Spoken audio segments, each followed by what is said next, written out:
Assalamualaikum warahmatullahi wabarakatuh. Saya Frana Yuda S, nomor induk mahasiswa 1804034056 dari kelas 4C. Di sini saya akan mempelajari tentang pemeriksaan HBsAg dan HBsAb. Apa itu HBsAg dan HBsAb? HBsAg adalah hepatitis B surface antigen, sedangkan HBsAb adalah hepatitis B surface antibody. Bedanya HBsAg dan HBsAb. HBsAg pemeriksaan antigen dan HBsAb pemeriksaan antibodi. HBsAb sendiri sering disebut anti-HBs, jadi sama artinya HBsAb dengan anti-HBs.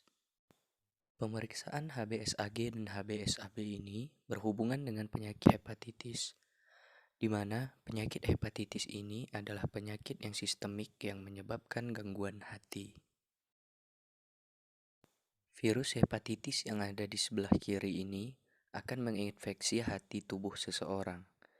Saat terjadi infeksi dari hepatitis, virus ini secara berkelanjutan akan menyebabkan virosis hati atau bahkan sampai terjadi kanker hati. Ini adalah contoh gambar hati yang sehat dan hati yang terpapar virus hepatitis B. Virus hepatitis ini ada 5 jenis, yaitu hepatitis A, B, C, D, dan E.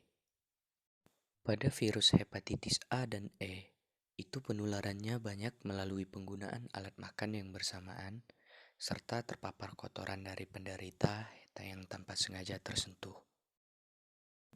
Sedangkan pada virus hepatitis B, C, dan D, penularannya banyak melalui cairan tubuh manusia, bekas jarum suntik, bekas tato, dan hubungan seksual. Dari 5 jumlah virus ini, hepatitis B menduduki jumlah yang paling banyak dari 4 jenis lainnya. Antigen dari virus hepatitis B ini ada 3 jenis, yaitu yang pertama surface antigen, envelope antigen atau e-antigen, dan core antigen. Surface antigen biasanya disingkat dengan HBsAg, envelope antigen disingkat dengan HBeAg, serta core antigen disingkat dengan HBcAg. Surface antigen atau HBsAg merupakan antigen yang berada di permukaan dari virus. Jika seseorang positif HBsAg-nya, maka seseorang itu terinfeksi virus hepatitis B dan perlu dilakukan pengobatan. Sedangkan ketika terdeteksi HBeAg pada seseorang, itu menandakan masih terjadi di fase akut. Selanjutnya, core antigen atau HBcAg ini biasanya tidak dapat dideteksi di dalam darah, tapi bisa dideteksi di dalam hati. Ini juga merupakan pemeriksaan pada fase akut untuk penyakit hepatitis. Biasanya seseorang yang akan diperiksa HBcAg-nya ketika nilai HBsAg atau anti-HBsAg-nya sama-sama negatif. Antibodi hepatitis B juga terdiri dari 3, yaitu surface antibody atau HBsAb, e-antibody atau envelope antibody yang disingkat HBeAb, serta core antibody atau HBcAb. Surface antibody untuk merespon HBsAg dari virus hepatitis apabila positif menandakan bahwa seseorang itu pernah terinfeksi atau telah tervaksinasi. Envelope antibody merupakan respon dari envelope antigen. Apabila positif, ini menandakan bahwa seseorang telah melewati fase aktif. Yang terakhir, core antibody atau HBcAb, pasangan dari core antigen. Ini terdapat 2 pemeriksaan. Yang pertama, HBcAb IgM, pemeriksaan ketika seseorang terinfeksi pada fase akut. Yang kedua, HBcAb IgG, pemeriksaan ketika seseorang terinfeksi pada fase sekunder. Untuk pemeriksaan akut dan kronik, hanya diandalkan pada pemeriksaan antigen. Seseorang yang telah memiliki antibodi terhadap virus hepatitis B ini akan dinyatakan tidak terinfeksi. Jika positif HBsAg-nya, maka dia positif terinfeksi virus. Namun, jika positif HBsAg-nya atau semua antibodinya, maka dia negatif terinfeksi virus. Itu perbedaan mendasarnya. Ini adalah tujuan dan metode dari pemeriksaan HBsAg. Tujuannya untuk mengetahui infeksi hepatitis B baik berupa infeksi akut dan kronik pada pasien. Metodenya menggunakan metode imunochromatografi. Prinsip dari pemeriksaan HBsAg yaitu surface antigen virus hepatitis B dalam sampel akan bereaksi dengan partikel yang dilapisi dengan antibodi monoklonal anti-HBsAg.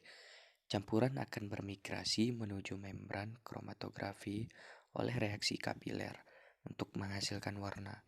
Kehadiran garis warna menunjukkan hasil positif, sedangkan ketiadaan garis warna menunjukkan hasil negatif. Kemudian tujuan dan metode pemeriksaan HBsAg. Tujuannya untuk mengetahui telah terbentuknya antibodi atau proteksi terhadap infeksi virus hepatitis B pada pasien. Metodenya sama menggunakan metode imunochromatografi.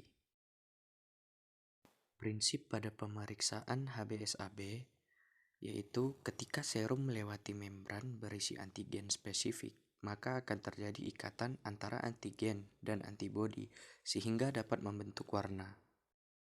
Berikut ini adalah alat dan bahan yang digunakan untuk pemeriksaan HBsAg dan HBsAg. Yang pertama ada kit HBsAg dan kit HBsAg, pipet tetes, peralatan plebotomi seperti tourniquet, swab alkohol, spuit, dan vakum. Lalu yang keempat ada centrifuge yang digunakan untuk menyentrifugasi darah sehingga dapat menghasilkan serum sebagai sampel. Berikutnya prosedur kerja dari pemeriksaan HBsAg dan HBsAg. Yang pertama, gunakan alat pelindung diri seperti jas lab, handscoon, masker, dan sepatu lab. Karena kita tidak pernah tahu sampel yang kita periksa itu infeksius atau tidak.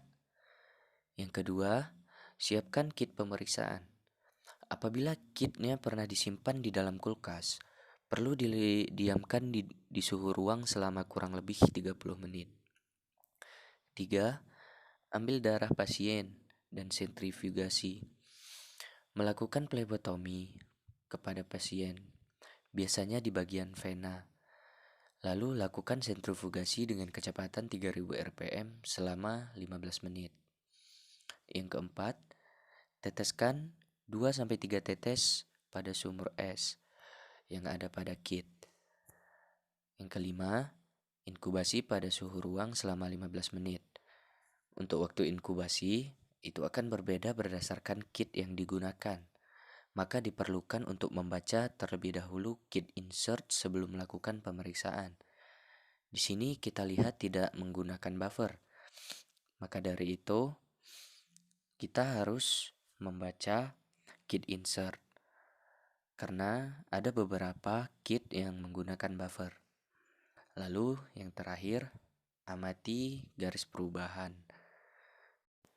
Sekian pembelajaran tentang pemeriksaan HBsAg dan HBsAg. Saya akhiri, wassalamualaikum warahmatullahi wabarakatuh.